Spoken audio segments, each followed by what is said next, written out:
हो सकता है गोल्ड का बायस जो आज के लिए दिन के लिए अपसाइड का और आने वाले दिन के लिए डाउन साइड का हो, तो आइए देख लेते हैं। सो गोल्ड का डेली टाइम फ्रेम में, डे टाइम फ्रेम से स्टार्ट करते हैं। डे टाइम फ्रेम पे हुआ क्या कि गोल्ड जो है यहाँ पे डे टाइम फ्रेम के ऑर्डर ब्लॉक को टैप करके ये वाले स्विंग का इसका टारगेट जो था वो हो चुका है डन। क्यों हो चुका है डन? क्योंकि यहाँ पे क्या था, एक डेली टाइम फ्रेम का यहाँ पे क्या था, एक चेंज ऑफ करेक्टर का लेवल था, प्लस चेंज ऑफ करेक्टर का लेवल के बाजू में ही अभी शिफ्ट होते हैं 4 आवर टाइम फ्रेम पे। 4 आवर टाइम फ्रेम पे क्या था, यहाँ पे एक ऑर्डर ब्लॉक था। ये देखो, इसको अलाइन कर रहा था कौन? डेली टाइम फ्रेम का एक order block, daily time frame का मिटिगेशन ब्लॉक प्लस 4 आवर का एक ऑर्डर ब्लॉक यहाँ पे अलाइन कर रहा था। इसलिए क्या हुआ, यहाँ पे सेलिंग का रिएक्शन आया। किधर तक आया? ऑब्वियसली यहाँ पे एक डे टाइम फ्रेम का यहाँ पे गैप इम्बैलेंस था। ओके, गैप इम्बैलेंस टाइप होने के बाद यहाँ पे क्या हुआ कि गोल्ड ने क्या किया, ये जो फर्स्ट कैंडल जो इसी फर्स्ट कैंडल के अंदर क्या था, ये जो दो कैंडल जो बना डे टाइम फ्रेम का, ये क्या था, इनसाइड बार कैंडल था, इसका कुछ वैल्यू नहीं। ओके, सो ये फर्स्ट कैंडल और सेकेंड कैंडल कौन सा, ये वाला एक्सटर्नल, इसने क्या किया, प्रीवियस स्विंग डे हाई का मतलब प्रीवियस स्विंग का इंटरनल का क्या हुआ, लिक्विडिटी हुआ स्वीप। ओके, स्वीप होने के बाद यहाँ पे क्या हुआ, प्राइस जो आया किधर आया, एक्सट्रीम के पीओआई पे। कौन सा वाला? यहाँ पे गैप इम्बैलेंस था। यहाँ पे गैप इम्बैलेंस नहीं होता तो यहाँ पे मतलब गैप इम्बैलेंस नहीं होता ऑब्वियसली, और यहाँ पे 4 आवर का पीओआई नहीं होता, तो ऑब्वियसली गोल्ड कहाँ तक आता, ये वाले स्विंग के नीचे आता, ये वाला स्विंग का लिक्विडिटी ले लेता। बट यहाँ पे क्या था, एक हर्डल था, क्या गैप इम्बैलेंस था, प्लस यहाँ पे शिफ्ट होते 4 आवर टाइम फ्रेम पे। 4 आवर टाइम फ्रेम पे क्या हुआ, 4 आवर टाइम फ्रेम पे डे टाइम फ्रेम का यहाँ पे गैप इम्बैलेंस है, उसकी बाजू में 4 आवर और 1 आवर का एक लास्ट पी आया था एक्सट्रीम का बाइंग का, यहाँ पे हो चुका है टैप। टैप होने के बाद यहाँ पे क्या हुआ था, गोल्ड यहाँ पे हुआ था पहले, इसके पहले हुआ था साइडवेज। साइडवेज होने के बाद प्राइस ने क्या किया, यहाँ पे क्या किया, डिस्प्लेसमेंट किया। मतलब डिस्प्लेसमेंट मतलब क्या, यहाँ पे क्या हुआ, बहुत सारे बड़े बड़े एफिजीज जो थे यहाँ पे क्रिएट हुए। क्रिएट होने के बाद यहाँ पे क्या हुआ, प्राइस क्या करता है, डिस्प्लेसमेंट के बाद बॉस करने के बाद यहाँ पे करता है रिट्रेसमेंट। रिट्रेसमेंट हुआ, रिट्रेसमेंट होने के बाद फिर से प्राइस ने किया डिस्प्लेसमेंट। डिस्प्लेसमेंट होने के बाद प्राइस ने क्या किया था, यहाँ पे पहले आपको बोला मैं डे टाइम पे चेंज ऑफ करेक्टर का लेवल था, प्लस यहाँ पे 4 आवर का लेवल था, प्लस यहाँ पे क्या हुआ, उसी टाइम फ्रेम पे यहाँ पे फिर से 4 आवर का लेवल बना टूवर्ड्स डाउन साइड के। डाउन साइड के लिए कहाँ तक का टारगेट था उसका, वो टारगेट था 4 आवर का, यहाँ पे फिर से एक ऑर्डर ब्लॉक था यहाँ तक के लिए। बट प्राइस क्या हुआ, यहाँ पे फिर से डाउन साइड के लिए आया, कहाँ तक के लिए, डे टाइम फ्रेम का यहाँ पे एक गैप इम्बैलेंस था, प्लस 4 आवर का यहाँ पे पी आया था। ये टैप होने के बाद फिर प्राइस क्या किया, फिर से प्राइस ने किया एक्सपांशन। एक्सपांशन होने के बाद प्राइस क्या करता है, रिट्रेसमेंट, क्योंकि ये देखो ये क्या हुआ, कंटिन्यूएशन एक्सपांशन हो रहा है। तो यहाँ पे क्या हुआ, उसी टाइम फ्रेम का जिस टाइम फ्रेम ने पी टैप किया था 4 आवर का, उसी टाइम फ्रेम का बना यहाँ पे फिर से एक पी टूवर्ड्स अप साइड के लिए। कैसे, 4 आवर का एक ऑर्डर ब्लॉक प्लस है, यहाँ पे एफ क्रिएट हुआ, यहाँ पे क्या हुआ, टैप हुआ। टैप होने के बाद प्राइस ने फिर से एक्सपांशन किया। एक्सपांशन होने के बाद अभी यहाँ पे आज के लिए क्या हुआ, गोल्ड ने सुबह एक गैप ओपन किया।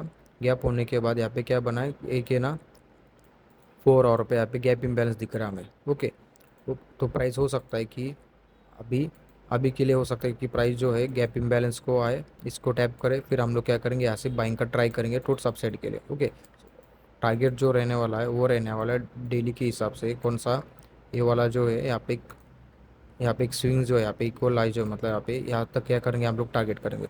और वीकली के हिसाब से भी देखा जाए तो ये रिजेक्शन ब्लॉक है ये वाला। ओके, इसका हम लोग 50% निकाल दे, यहाँ तक का हम लोग क्या करेंगे, टारगेट करेंगे। और डे टाइम फ्रेम पे भी यहाँ पे एक ट्रेंड लाइन का लिक्विडिटी हम लोग क्या करेंगे, यहाँ तक का टारगेट करेंगे। मतलब 4800 तक हम लोग क्या करेंगे, इसका टारगेट करेंगे बाइंग साइड के लिए। ओके, अभी जाते हैं 1 आवर टाइम फ्रेम पे। 1 आवर टाइम फ्रेम पे क्या हुआ, प्राइस ने क्या किया, एक्सपेंशन किया, रिट्रेसमेंट। रिट्रेसमेंट के बाद प्राइस ने क्या किया था, उसी टाइम फ्रेम का 1 आवर पे उसने क्या किया, प्रीवियस स्विंग का लोकल लिक्विडिटी लिया।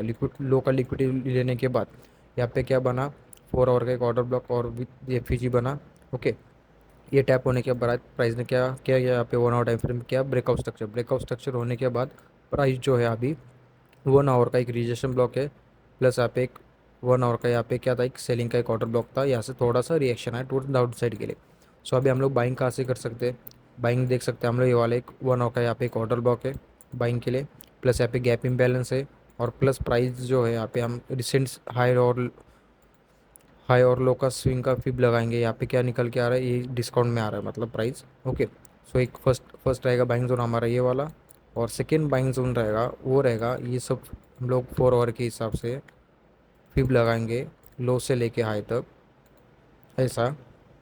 तो ये जो निकल के आ रहा है डिस्काउंट जोन यहाँ पे निकल के आ रहा है। ओके, सो हो सकता है प्राइस जो है रिट्रेसमेंट करे, पूरा दिन पहला एशियन पूरा भागे, फिर लंदन नहीं तो न्यूयॉर्क में पूरा गिरे, फिर प्राइस जो है ये वाले पीओआई के पास आता है 1 आवर पे, फिर हम लोग क्या करेंगे यहाँ से बाइंग का ट्राई करेंगे टोर्स अपसाइड के लिए।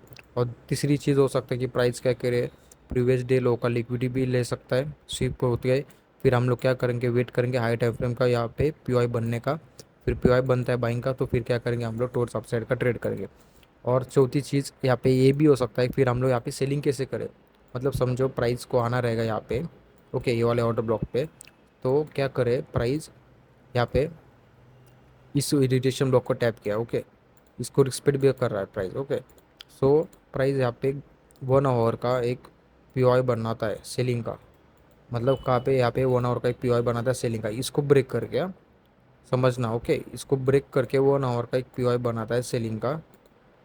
तो फिर हम लोग क्या करेंगे यहाँ पे सेलिंग का ट्राई करेंगे, कहाँ तक के लिए, ऑब्वियसली फर्स्ट टारगेट ये रहेगा और सेकंड टारगेट रहेगा एक 1 आवर का पीओआई बाइंग का, यहाँ तक का क्या करेंगे हम लोग सेलिंग का ट्राई करेंगे। और यहाँ पे ये समझो यहाँ पे 4 आवर का अभी कैंडल जो है क्लोजिंग होने का अभी 2 घंटा बाकी है, मतलब यहाँ पे गलती से यहाँ पे 4 आवर का भी यहाँ पे बाइंग का पीओआई बनता है, तो फिर हम लोग सेलिंग अवॉइड करेंगे और इसको हम लोग क्या करेंगे ऑर्डर ब्लॉक मानेंगे पूरा कैंडल को, ओके। प्लस इसके अंदर ही क्या है 1 आवर का भी पीओआई, प्लस यहाँ पे गैप इम्बैलेंस भी हम लोग क्या करेंगे यहाँ से फिर बाइंग का ट्राई करेंगे। टोटल सबसाइड के लिए टारगेट रहेगा ये स्विंग हाई का लिक्विडिटी लेंगे, और ओवरऑल टारगेट रहेगा ये वाला, यहाँ पे एक 1 आवर का यहाँ पे ऑर्डर ब्लॉक है। और छोटा सा यहाँ पे क्या है कि एफवीजे देख सकते हैं आप, MT5 में देख सकते हो आप जाके, छोटा सा माइनस एफवीजे हम लोग क्या करेंगे यहाँ तक का टारगेट करेंगे, ओके। सो गोल्ड का आज के लिए बायस जो है अपसाइड का भी है और डाउन साइड का भी है, सो देख लेते हैं, ओके। फर्स्ट बाइंग जोन रहेगा, ज़्यादा करके हम लोग क्या करेंगे यहाँ तक का ये वाला पीओआई जो रहेगा हमारा बाइंग करेगा, इसको ब्रेक करता है तो फिर मार्केट ये वाले एक्सट्रीम के पीओआई पे आ जाएगा, नहीं तो हो सकता है प्राइस जो लंडन लो का, सॉरी मंडे लो का यहाँ पे क्या करे लिक्विड स्विप होके हाई टाइम फ्रेम पे पीओआई बने बाइंग का, फिर हम लोग यहाँ से बाइंग का ट्राई करेंगे टुवर्ड्स अपसाइड के लिए, ओके, कंटिन्यूशन की, ओके। और लास्ट चीज़ है कि डे टाइम फ्रेम यहाँ पे सुन के जाना, एक डे टाइम फ्रेम यहाँ पे डेली का कैंडल इसके नीचे क्लोज करता है मंडे लो के नीचे, तो ये जो 3 कैंडल स्विंग बनाया है सेलिंग का ये फॉलो होगा पूरा, फिर गोल्ड जाएगा वीकली के फर्स्ट नीचे वाला जो फर्स्ट टारगेट रहेगा इसका ये, और सेकंड टारगेट जो रहने वाला है वो रहने वाला है ये गैप इम्बैलेंस वीकली के हिसाब से, तो फिर गोल्ड जाएगा नीचे यहाँ तक के लिए। ये यहाँ पे डेली का भी यहाँ पे गैप इम्बैलेंस है, यहाँ तक का हम लोग को गोल्ड देखने को मिल सकता है सेलिंग के लिए, ओके। कब तक, जब तक इस स्विंग के मतलब मंडे लो के नीचे कैंडल डेली का क्लोज नहीं होता तब तक, उसके नीचे डेली कैंडल क्लोज होता है तो फिर गोल्ड गिरेगा बहुत, टारगेट जो रहने वाला वही यहाँ पे गैप इम्बैलेंस है वहाँ तक का एक्सट्रीम का टारगेट रहेगा, ओके। सो वीडियो अच्छा लगा हो तो जल्दी से जल्दी लाइक करेगा और सब्सक्राइब करेगा, ऐसा रोज़ डे एनालिसिस वीडियो में यूट्यूब पे डाल देता हूँ। सो थैंक यू देखने के लिए।